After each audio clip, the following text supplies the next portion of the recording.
നാളെ അങ്ങനോട് വരുവോ? വരുവോ? അപ്പൊ കരയാതിരിക്കാവോ? ഇരിക്കാം. ഉവ്വാവേനെ മാറിയോ? മാറിയില്ലേ? അയ്യോ, ഉണ്ടോ? ഇനിയിപ്പൊ എന്നാ കുഴപ്പം?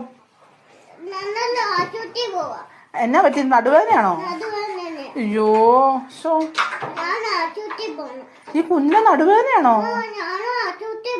ആണോ? തലവേദന മാറിയോ? മാറിയില്ലേ? ഉണ്ടോ? പല്ലുവേദനയോ? പല്ലുവേദന മാറിയില്ല. ഡോക്ടറിന് പോണോ? ഈ കുഞ്ഞിന് എന്ത് അസുഖങ്ങളാ ഇത്ര കുഞ്ഞിലെ? നടുവേദനയുണ്ട്, പല്ലുവേദനയുണ്ട്, തലവേദന ഇല്ലേ? തലവേദനയുണ്ട്, കാലുവേദനയുണ്ട്. വീട്ടില് ജോലിയൊക്കെ മോനാണ് ചെയ്യുന്നേ? അയ്യോ, ജോലി